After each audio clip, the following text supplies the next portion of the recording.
बाल करना उसका अंदाज नजर अपने ज़माने से जुदा। लोग ये सोचते रहे क्यों और कैसे, कब, कहाँ, और जमा तफरीके करते रहे। बाबा जी कहते थे नहीं कोई यार दी गल सुना मुल्ला, ना लम्मे पेंडे पा मुल्ला, ना इल्मा विच। बस एक ही सबक देकर गए और कौम ने बड़े अच्छे तरीके से याद रखा हुआ है।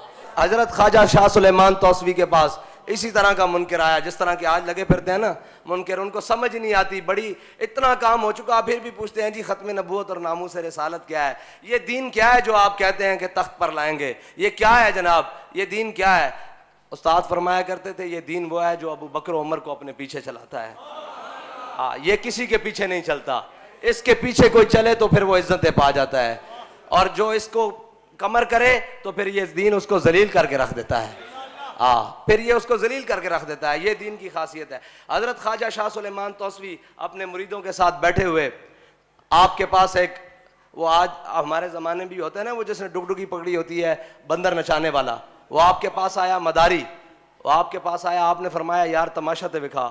उसने तमाशा शमाशा दिखाया, बंदर भी बैठ गया और वो मदारी भी बैठ गया। इतनी देर में एक बंदा आया, उसने कहा हुजूर मुझे मेराज की समझ नहीं आती कि कैसे मुमकिन है कि जनाब पानी भी चलता रहे और जनाब बिस्तर भी गर्म रहे, कुंडी भी हिलती रहे, कैसे मुमकिन है। आपने फरमाया बैठ जा। इतनी देर में ना आपके पीछे, आप जहाँ तशरीफ फरमाते पीछे खिड़की थी, आपने वो मदारी को बुलाया और फरमाया इसके अंदर दाखिल हो जा। जब वो अंदर गया खिड़की बंद हो गई, ख्वाजा साहब की मजलिस लगी हुई है। जब वो मदारी अंदर गया तो उसने देखा अंदर जहान ही और दुनिया ही और खिड़की के पीछे। वो अंदर गया, चलते फिरते आगे चला गया। आगे जाके जनाब उसने देखा, वो जाके अपना कारोबार में लग गया, कारोबार किया, मालो ज़र कमाया, खेती बाड़ी की और बड़े पैसे कमाए। फिर उसने शादी की और उसके बच्चे बड़े हो गए। फिर जनाब उसने अपने बच्चों की शादियां की, वो फिरता टुरता और जनाब अंदर दुनिया ही पीछे बदल गई। एक दिन अचानक उसका गुजर उसी खिड़की के पास से हुआ। जब उस खिड़की के पास से हुआ तो ख्वाजा साहब ने ना ऐसे हाथ पीछे किया, फरमाया यार जितना तमाशा तूने हमें दिखाया था उससे ज्यादा हमने तुझे दिखा दिया है, वापस आ जा। जब वो वापस खिड़की से बाहर आया तो देखा ख्वाजा साहब की मजलिस इसी तरह लगी हुई और उसी तरह बंदर भी उसी करवट बैठा हुआ। तो आपने फरमाया ये तो हमारे बस में है, तो कोई तसव्वुर ही ना उभरा तेरी तस्वीर के बाद, और ज़हन खाली ही रहा कासा साहिल की तरह। और ये शान है खिदमतगारों की, सरदार का आलम क्या होगा। ये जो सारे साइंसी तरीकों से मेराज को और जनाब यूरोप की ऐनकें लगा के मेराज को पढ़ते हैं और देखते हैं। उस्ताद साहब फरमाते थे कि जितनी स्पीड में जहाज जाता है उस स्पीड में अगर इंसान का कोई हिस्सा बाहर रह जाए तो या तो वो उड़ जाएगा या वो शल हो जाएगा। अब सुने बुराक की रफ्तार कितनी थी। ये तो जहाज की रफ्तार है ना, बुराक की रफ्तार ये थी कि जहां उसकी पहली नजर पड़ती थी वहां उसका कदम पड़ता था।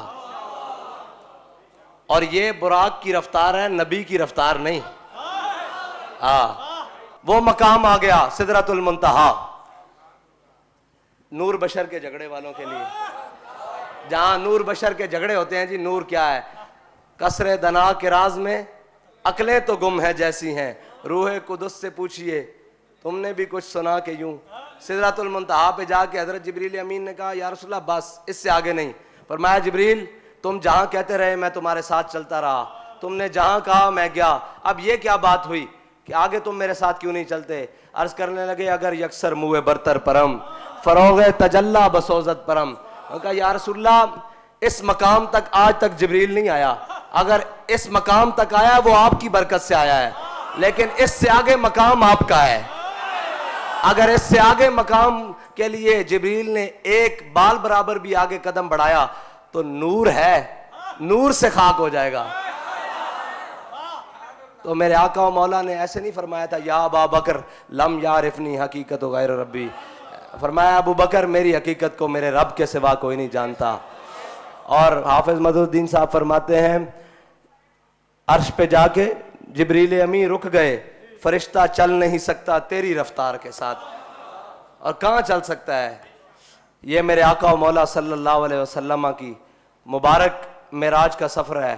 अल्लाह ताला इस रात के सदके मुसलमानों को कोई गैरतमंद हाकिम नसीब फरमाए, कोई हज़रत उमर का ग़ुलाम नसीब फरमाए जो मस्जिद अक्सा वापस मुसलमानों को लेकर दे। اور کوئی صلاح الدین ایوبی کا غلام نصیب فرمائے کہ سارا عالم کفر ایک طرف ہو اور صلاح الدین ایوبی کا غلام ایک طرف کھڑا ہو کر مسجد اقصیٰ کے اندر جا کر اپنے ہاتھوں سے جھاڑو دے کر اس جگہ پر سجدہ شکر ادا کرے جہاں میرے آقا و مولا صلی اللہ علیہ وسلم جہاں سے معراج کی رات تشریف لے گئے. اللہ تعالیٰ مجھے اور آپ کو حضور کی محبت نصیب فرمائے اور ان راتوں کی برکت سے اللہ تعالیٰ پاکستان اور عوام پاکستان کو اور اہلیانی پاکستان کو برکت نصیب فرمائے اور اس پاکستان کو تا صبح قیامت قائم و دائم فرمائے اور اس پر حضور کا دین ہمیں تخت پر لانے کی قوت اور ہمت عطا فرمائے اور ہمارے قدموں کو ثابت قدمی دے.